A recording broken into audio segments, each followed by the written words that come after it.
बिस्मिल्लाहिर्रहमानिर्रहीम। हमारी आज की गुफ्तगू का जो मौजू है वह है मामलात की सफ़ाई। अल्लाह जल्ल शान ने जितने भी अहकामात नाज़िल फरमाए हैं और दीन के जो सारे अहकामात 5 शोबों में मुनहसर हैं, अकायद हैं, इबादत हैं, मामलात हैं, माशरत हैं, अखलाकियात हैं। और अल्हम्दुलिल्लाह अल्लाह जल्ल शान का हज़ार लाखों दफ़ा शुक्र इस बात का है कि मुसलमानों को अल्लाह ताला ने इस बात की तौफ़ीक दी है कि इबादतों के अंदर बहुत ही कसरत करते हैं और इबादत के अंदर बहुत ही ज़्यादा आगे हैं। जैसा कि हम रमज़ान मुबारक में देख लेते हैं कि मस्जिदें भर जाती हैं और लोग जोग दर जोग जो है वो नमाज़ के लिए आते हैं, माशाल्लाह रोज़े रखते हैं, सब कुछ करते हैं। लेकिन मसला ये है, सवाल ये है कि क्या हम लोग अपने मामलात और माशरत के अंदर भी इतना ही आगे हैं? जब हम ये सवाल करते हैं तो ये वाकई सवालिया निशान है जिसका हमारे पास जवाब नहीं है, क्योंकि हम लोग मामलात की सफ़ाई के अंदर बहुत पीछे हैं। हत्ता कि हम बहुत पीछे इतना कह लें कि हम 0 नंबर पर हैं। मुफ्ती मोहम्मद तकी उस्माइल साहब दाम बरकातुहू आलिया ने अपने सफ़रनामे में लिखा है कि सारी दुनिया घूमने के बाद मैं इस नतीजे पर पहुंचा हूं कि मुसलमान जो हैं इबादत के अंदर तो बहुत आगे हैं, लेकिन मामलात के अंदर मुसलमान बिल्कुल ज़ीरो हैं और यहूदी मामलात की सफ़ाई में बहुत आगे हैं। ज़रा देखिएगा अल्लाह जल्ल शानु सूरह बकरा में आयत नंबर 282 है। अल्लाह ताला फरमाते हैं कि जब आपस का मामला करो, आपस का लेन देन करो, उधार का मामला हो तो उसको लिख लिया करो और 2 गवाह आदिल जो हों और नेक आदिल दयानतदार लोग जो हों वो गवाह हों, वो उसको लिख लिया करें। ये कुरान मजीद की सबसे बड़ी आयत है। ज़रा अंदाज़ा लगाइएगा कि अल्लाह ताला ने नमाज के लिए, रोज़े के लिए, हज के लिए, ज़कात के लिए, जिहाद के लिए इतनी बड़ी आयत नाजिल नहीं की, लेकिन अल्लाह ताला ने आपस के मामलात के लिए इतनी बड़ी आयत नाजिल की कि कुरान मजीद में इससे बड़ी आयत कोई भी नहीं है। अल्लाह ताला इसमें ये फरमाते हैं कि आपस के मामलात को लिख लिया करो, आपस के लेन देन को, चाहे वो कारोबारी मामला हो, चाहे उधार का मामला हो, चाहे कर्ज़ का मामला हो, उसको आपस में लिख लिया करो। इसकी वजह फिर ये वजह देखें, मुफस्सिरीन भी फरमाते हैं, मुहद्दिसीन भी फरमाते हैं, फिर उलमा कराम ये बात फरमाते हैं, जब हम मामलात को साफ़ नहीं रखते ना तो ऐसे केसेस देखे गए कि आपस में जो खूनी रिश्ते हैं, बल्कि सगे भाई आपस में दस्तों गिरबां हो गए और ज़िंदगी भर एक दूसरे का मुँह देखने के लिए, मुँह दिखाने के, एक दूसरे का मुँह देखने को राज़ी ना हुए, सिर्फ इस वजह से कि मामला साफ़ नहीं था। इसलिए उलमा फरमाते हैं कि आपस के मामलात को बिल्कुल साफ़ होना चाहिए, लिख लेना चाहिए। शुरू में हम कहते हैं यार क्या लिखना, भाई तो है, या क्या लिखना, हम दोस्त तो हैं, आपस में क्या ऐसी ख़राबी नहीं है।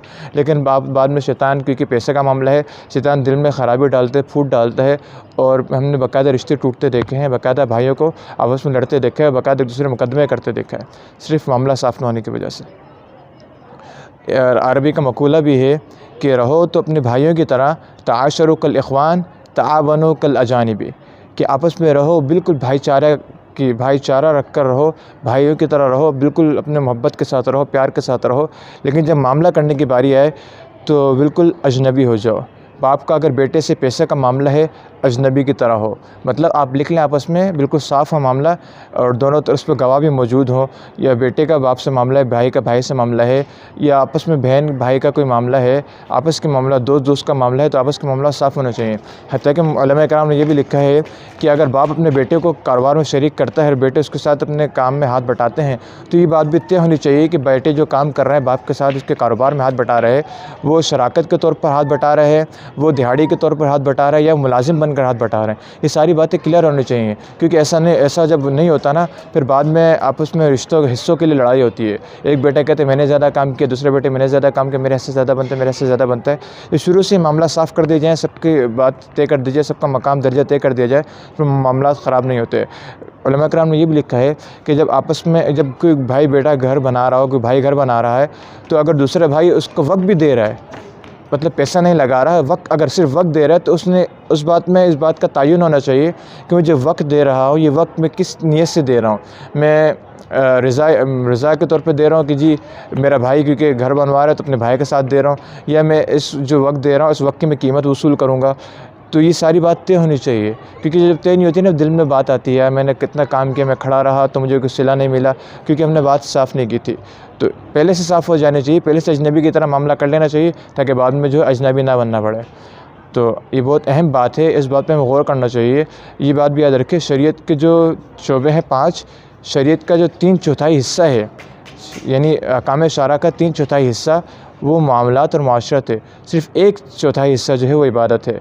और ज़रा देख लीजिए कि हम लोग इबादत के अंदर तो बहुत आगे हैं, लेकिन मामलात जो कि 3/4 पर मबनी है, उसमें हम सब मार खा जाते हैं। अच्छे नेक लोग देखें, माशाल्लाह बहुत अच्छे नेक लोग देखें जो मस्जिदों का आबाद करने वाले हैं, लेकिन मामले में आकर हम लोग हमेशा डंडी मारते हैं।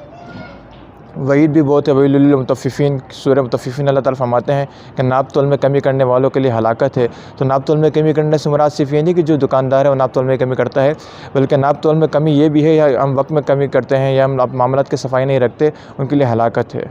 बहुत से लोग ऐसे देखिए कर्ज़ लेके चले जाते हैं, वापस नहीं करने का नाम नहीं लेते, जबकि अच्छे खासे गनी होते हैं। तो आपस के मामलात साफ़ होने चाहिए। अपने भाई के साथ अपने कारोबार में हाथ बटा रहे हैं तो वाज़ेह होना चाहिए, भाई मैं इस तरह काम में हाथ बटा रहा हूँ, फ़िज़ाई तौर पे बटा रहा हूँ, मैंने आपसे कोई कीमत वसूल नहीं करनी, या मैं दिहाड़ी के तौर पर काम कर रहा हूँ, या मैं महीने के महीने आपसे कुछ पैसे ले लूँगा इसलिए काम कर रहा हूँ। तो इस तरह के मामलात हमेशा लिख कर और साफ़ होना चाहिए, एक रुपये का हिसाब होना चाहिए। अच्छे नेक लोग भी इसमें मुब्तला हैं, और अच्छे नेक लोग तो क्या सारे इसमें मुब्तला हैं। हम लोग इसको इबादत नहीं समझते, इसको दीन का हिस्सा नहीं समझते। तो बहुत अहम दीन का ये हिस्सा है, बहुत अहम शोबा है मामलात की सफाई। तो आपस के मामलात को हमेशा साफ़ रखना चाहिए। तो आज की गुफ्तगू का मौजू यही है। अगर हमारी गुफ्तगू पसंद आई हो तो ज़रूर लाइक कीजिएगा, शेयर भी कीजिएगा और हमारे चैनल को सब्सक्राइब कीजिएगा। मिलते हैं इंशाअल्लाह एक नई वीडियो के साथ, तब तक के लिए अल्लाह हाफ़िज़।